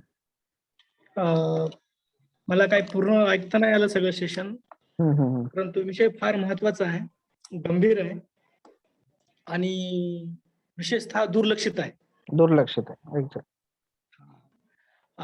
त्या अनुषंगानं खूप सारं इन्फॉर्मेटिव्ह, जसं आता प्रणील सर बोलले की इन्फॉर्मेटिव्ह झालं, इन्फॉर्मेटिव्हच होतं ते जे मला काय भेटलं ते, आणि खूप चांगलं झालं असं session. Unfortunately I was missed. नाही नाही, मला माहिती आहे मिस होणार आहे, तर हे सगळं रेकॉर्डेड आहे, है ना? तर ते फार महत्वाचा विषय आहे आणि खूप लहान लहान गोष्टी त्यामध्ये आहेत की तिथं अब्यूज आहे, त्यानंतर ट्रॅफिकिंग आहे, त्यानंतर प्रत्येक घरामध्ये हे प्रकार सारे आहेत, है ना? तर यावर काम करणं जरुरी आहे आणि याच्याशी आपण एक्वाइंट होतोय, इंट्रोड्यूस होतोय, ही फार फार चांगली गोष्ट आहे. बऱ्याच जणांना कालच ना आपण हे बार्टीला युथ लिडरशिप मध्ये पाहिलं होतं की आपल्याला यशवंत मॅडमनं बऱ्यापैकी घेतलं होतं हे ना. तेव्हापासून खरं तर त्याच वेळेस फर्स्ट टाइम मी इंट्रोड्यूस झालो त्या विषयाशी, नाही तर अगोदर माहितच नव्हतं की हा विषय असतो. एक्झॅक्टली, मला पण माहिती हा विषय असतो माहितच नव्हतं. आणि तो इतका सिव्हिअर विषय आहे आणि इतका इग्नोरन्स आहे त्याबद्दल की सांगता सोय नाही. तर ही सर्व अंडरस्टँडिंग आपल्या ग्रुपच्या लोकांमध्ये 100% आली असेल. त्यानुसार आपण आपलं पुढचं बिहेव करणार आहोत आणि आपल्याकडून जे शक्य होईल है ना, अगदी मायनर है ना, व्हेरी मायन्युटली आपण ते प्रयत्न करूयात. आणि जसं मोठ्या पद्धतीने कसं आपल्याला सांगता येईल, मोठे कार्यक्रम घेऊन आहे का नाही, कार्यक्रमाच्या माध्यमातून किंवा आपल्या वर्तनाच्या माध्यमातून हा विषय कसा समोर आणता येईल आणि लोकांपर्यंत पोहोचवता येईल, या विषयावर काम करूयात. परंतु त्याच्या अगोदर हे सारं आपल्याला माहिती असणं जरुरी आहे, आपल्या टीमला माहिती असणं जरुरी आहे. बिलकुल. आणि त्याबद्दल मी अगदी मनापासून शुभेच्छा देतो डॉक्टर चंदन इंगोले यांना. आनंद वाटला की ह्या साऱ्या विषयावर अशा प्रकारचं very comprehensive lecture taken by doctor Chandan Ingole. So I heartly appreciated about that lecture and thank you. Thank you very much, Sahib. Then next one.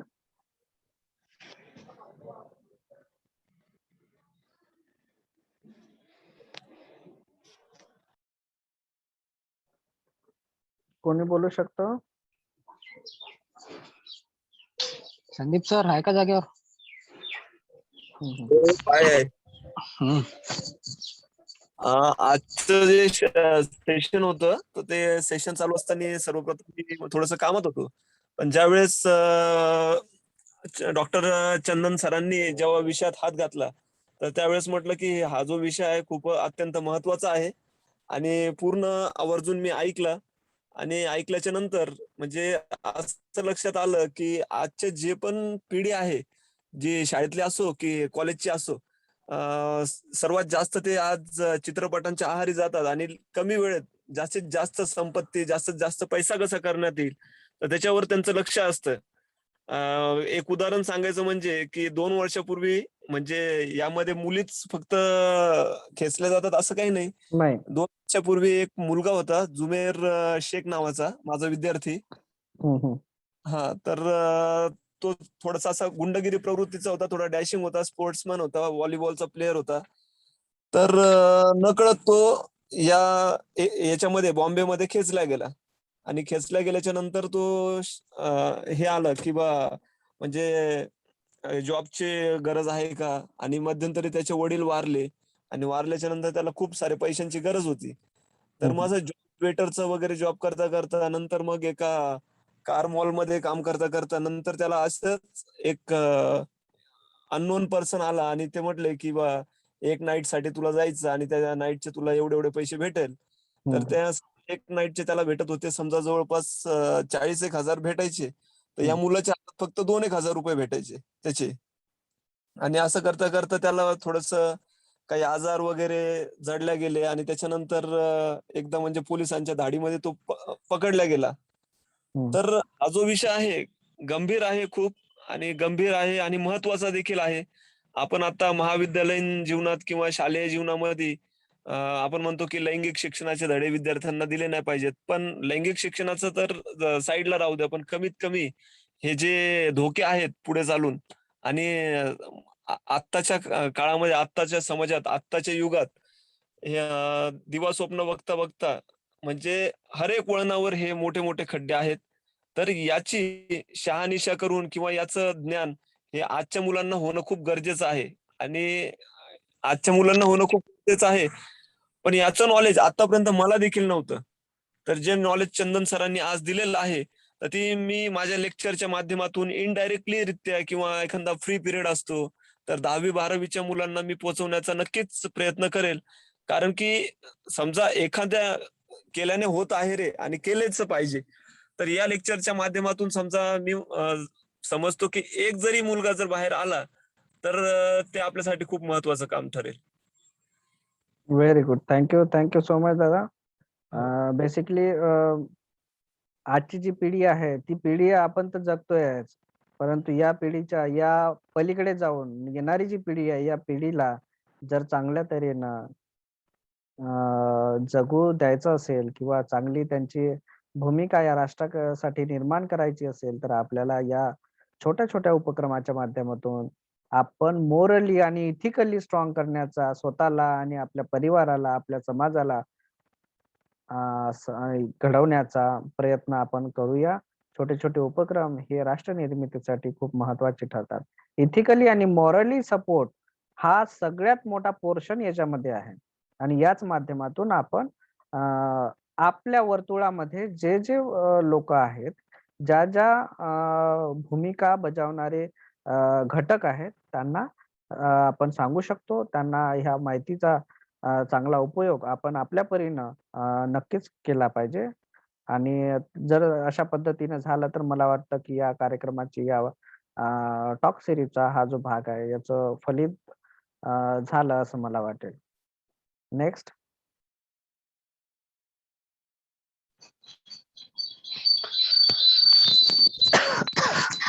Hello. आजचं जे सेशन होतं ते ऍक्च्युली खरंच वाखाणण्यासारखं तर होतंच, इन्फॉर्मेटिव्ह होतं. परंतु हा दैनंदिन जीवनात आपण बघत आलेला म्हणजे सर्वात मोठा आणि क्रिटिकल असा व्यापक असलेला पॉइंट आहे किंवा विषय आहे. या विषयामध्ये सर्वांना जागृत असणं किंवा माहिती असणं हे तेवढंच महत्वाचं आहे. आणि दुसरी गोष्ट आपण जो वसा घेतलेला आहे म्हणा किंवा आपण जे कार्य करतोय त्या कार्यामध्ये याचं फार मोठं मोलाचं योगदान असणार आहे. कारण राष्ट्र निर्मितीसाठी आपण सगळ्या त्या गोष्टीला तेवढेच जबाबदार आहोत जेवढी ही संपूर्ण सृष्टी आहे. तर मला तरी वाटतं की ह्या असे अनेक विषय आहेत जे येणाऱ्या काळामध्ये आपल्या समोर येणारच आहेत. त्यापैकी हा एक मूल्यवान आणि महत्वाचा, स्वतःशी निगडीत, प्रत्येक घराघराशी, मानसिकतेशी, प्रत्येक व्यक्तीशी जोडलेला, समाजाशी जोडलेला हा विषय आहे. आणि या विषयाची गहनता एवढ्या सहजासहजी आपल्याला समजणार नाही. परंतु जे काही मोस्ट ऑफ द पॉइंट होते, ते पॉइंट तू खरंच छान एक्सप्लेन केलेस आणि शॉर्ट बट स्वीट अशा पद्धतीने तू मांडण्याचा खूप चांगला प्रयत्न केलास. आणि खरंच त्या शॉर्टकटमध्ये समजवण्याचं किंवा समजून घेण्याचं जे काही आजचं सेशन होतं, ते खरंच मला तरी वाटतं बऱ्यापैकी सगळ्यांनी विशेषतः कान देऊन ऐकलं असं माझ्या तरी लक्षात आलं. सगळ्यांच्या बोलण्यावरून म्हणा किंवा एकंदरीत या सगळ्या विषयावरून. तर महत्वाचा मुद्दा हा आहे की ह्या गोष्टीवर फार प्रतिमारती होऊन गेले. काही काम करत आहेत, काही करतील, काहींनी केलंय बऱ्यापैकी थोड्याफार प्रमाणामध्ये किंवा ज्याला जसं शक्य झालं तसं. परंतु ह्या काही गोष्टी आहे आपल्याला जाणून घेणं का गरजेचं आहे की बऱ्याचदा काय होतं की ह्या गोष्टी आपल्या आजूबाजूला घडत असताना आपण त्या गोष्टीपासून वंचित असतो की हे काय घडतंय आपल्याला जाणवते. ऍक्च्युअल मध्ये आपल्याला ते जाणवते परंतु आपण तिथे काही करू शकत नाही बिकॉज ऑफ अनकॉन्शियस काय म्हणतो आपण त्याला लॅक ऑफ नॉलेज. माहितीचा अभाव. राईट. त्याला काय वाटतं की मी करायची इच्छा आहे परंतु मी काय करू शकत नाही. करणार काय? कारण त्याच्याकडे फिजिकली किंवा स्वतःकडे तेवढी पॉवर नसते किंवा तो त्या गोष्टीसाठी अपोज करण्यासाठी तयार नसतो, सरळ सांगायच्या शब्दामध्ये. तर तयारी काय असते तर ती नॉलेजच्या माध्यमातून होते. नॉलेज असलं की ऑटोमॅटिकली नाही काही तर बाकी ऍटलीस्ट मी माझ्यासमोर एखादी गोष्ट घडत आहे जी माझ्या मनाला पटत नाही तर त्या गोष्टीसाठी मी पर्सनली नाही तर मी किमान कोणाची तरी मदत घेऊन ते करू शकतो. एवढी जरी अक्कल मला त्यावेळी आली तरी बेटर राहील. कारण मी त्या व्यक्तीला अपोज करण्यासाठी कोणाची तरी जवळपासवरून मदत घेऊ शकतो. इन द सेन्स एखादी हेल्पलाईन असते किंवा पर्टिक्युलर त्या जसं चाइल्ड संदर्भात असेल, वुमन्स संदर्भामध्ये असेल, अशा बऱ्याच म्हणजे गोष्टी आहेत की ज्या गोष्टी आपल्या नजरेसमोर असताना आपण त्याला इच्छा असताना मदत करू शकत नाही. तर अशा कंडिशनमध्ये आपल्याला अशा प्रकारची माहिती असणं गरजेचं आहे. आणि खरंच अशा प्रकारचे वेगवेगळे नवीन टॉपिक्स घेऊन तर आपण येणारच आहोत. स्पेशली खूप खूप अभिनंदन तुझं की हा जो टॉपिक तू आज निवडलास. मला वाटतं या विषयावर पुन्हाही चर्चा होणं गरजेचं आहे आणि निश्चितच सगळे इंटरेस्टेड असतील त्या गोष्टीमध्ये. सो ब्युटिफुल, सुंदर, इन्फॉर्मेटिव्ह आणि खूप छान सेशन आजचं तुझ्याकडनं झालं. So well done. Thank you. Okay, thank you so much. आजचा हा टॉपिक घेण्यामागचा माझा उद्देश आहे की वेगवेगळ्या टॉपिकवर आपण जेव्हा चर्चा करतो त्याविषयी माहिती घेतो तर आपल्यामध्ये एक सेल्फ कॉन्फिडन्स येतो आणि त्या विषयावरती आपण विचार करायला लागतो. त्या विषयावर त्याच्या एकदम डीप मध्ये जाण्याचा आपण प्रयत्न करतो. म्हणून हा विषय घेतला आणि अशाच विषयावर आपण वेगवेगळ्या चर्चा करणार आहोत. टॉक सिरीजचा हा 8वा भाग आज या ठिकाणी ह्युमन राईट्स अँड ओव्हरव्ह्यू या मथळ्याखाली आज माझ्यातर्फे इथं सादर झाला. आजचा हा टॉपिक मी इथे थांबवतो एक आणि मिनिट. येस. हां, म्हणजे ॲक्चुअली सांगायचं मला हे होतं, की सगळ्या गोष्टी ज्या आपण ह्या टॉक सीरीज जे घेतोय याच्यामागे हेतू तर आहेच. भरपूर सारे हेतू आहे. परंतु स्वतःमध्ये कॉन्फिडन्स निर्माण करणं आणि चेंजेस निर्माण करणं आणि वाटचाल करणं हाही महत्त्वाचा भाग आहे. तर माझ्या डोक्यामध्ये एक जसं तू बोललास आता त्या संदर्भामध्ये एक विचार आला, की केवळ आपण हे ऐकतच नाही राहणार आहोत. याला कुठेतरी आपण आपल्या रूटीनमध्ये किंवा आपल्या याच्यामध्ये अंमलबजावणीसाठी उतरवणार आहोत. तर मला वाटतं किंवा जसं आपण जागृती ज्याला म्हणतो जनजागृती. तर या जागृतीच्या संदर्भामध्ये ह्या गोष्टी आपल्याला माहिती असणं गरजेचं असतं आणि या जनजागृती इथून जरी आपण सुरुवात केली किमान जनजागृती जरी जसं आपण आता सोशल मीडियाच्या माध्यमातून बऱ्याच गोष्टी करायचा प्रयत्न करत आहोत. आणि त्याच पद्धतीने अशाही काही गोष्टी आपण त्या सोशल मीडियावरती हे केल्या पाहिजेत. व्हायरल म्हणा किंवा प्रेझेंट केल्या पाहिजे. जे आपल्या माध्यमातून असतील. वास्तविक माध्यमं भरपूर आहे हे प्रेझेंट करण्याची. परंतु जनजागृती हा विषय जर घेतला, तर या संदर्भामध्ये आपण जेवढं काही करू शकतो, तेवढं जनजागृतीच्या संदर्भामध्ये आपण करू शकतो. आणि बिलकुल. मला वाटतं ते करण्यासाठी प्रत्येकाने सामोरं यायला पाहिजे किंवा आपापल्या आयडियाज प्रेझेंट करायला पाहिजे. ओके. Okay, okay. ॲग्री. तर या संदर्भात आपण जेव्हा ज्या माहितीवर आपण काम करतो, चर्चा करतो, तेव्हा तो विषय जर मोठ्या प्रमाणात पुढे येत असेल किंवा निदर्शनात येत असेल, तर त्या वेळेला तुम्ही लगेच ॲक्शन घ्यायला तयार राहा. त्या वेळेला परत डिस्कशन करा. ज्या व्यक्ती आपली एक्सपर्टीज आपल्या जवळ आहे किंवा ज्यांचं नॉलेज चांगलं आहे त्या संदर्भात, त्यांच्याशी चर्चा करा आणि त्यावरती काय करता येईल. एखादा इश्यू क्रिएट होत आहे, तर त्या इश्यूवरती आपण काय करू शकतो? तर आपण डिस्कस करून नक्कीच त्याच्यावरती इम्प्लिमेंटेशनच्या लेव्हलला आपण येऊन थांबायचं आहे. ते इम्प्लिमेंटेशन करायचं आहे आणि आपली पुढे वाटचाल करायची आहे. ही माहिती घेण्याचा किंवा हे सगळं टॉक सीरीजचा एकच उद्देश आहे, की आपल्यामध्ये त्या सेल्फ कॉन्फिडन्स यावं, ती माहिती आपल्याला मिळावी आणि पुढील वाटचालीसाठी या माहितीचा आपण वापर करावा. है ना? आपण असं नाही की आपण तलवार चालवली समजा तर म्हणजे शिकलो, तर लगेच उद्या जाऊन कोणाचा मर्डर करायचा असं नाही. तलवार ही शिकतो आपण, की योग्य वेळ आली त्यावेळेस आपण त्या तलवारीचा, त्या शिकण्याचा, त्या स्किलचा आपण उपयोग करतो. दॅट्स व्हाय आपण आज ती आपली जी तलवार आहे ती घासतोय, ती धारदार बनवतोय, ती मजबूत करतोय त्या युद्धाच्या काळासाठी. ओके. म्हणून ही युद्धाच्या काळासाठी ही मजबूत याला धारदार बनवा, आपलं माहिती वाढवा, डीपली नॉलेज घ्या आणि संघर्षासाठी येणाऱ्या युद्धाच्या काळामध्ये लढण्यासाठी तयार राहा. Thank you very much. With the permission of the president of the Colours Foundation and vice president of the Colours Foundation दोघांच्या परमिशनने आजचं हे सेशन मी या ठिकाणी थांबवतोय. पुन्हा भेटूया पुढच्या आठवड्यात. Thank you very much.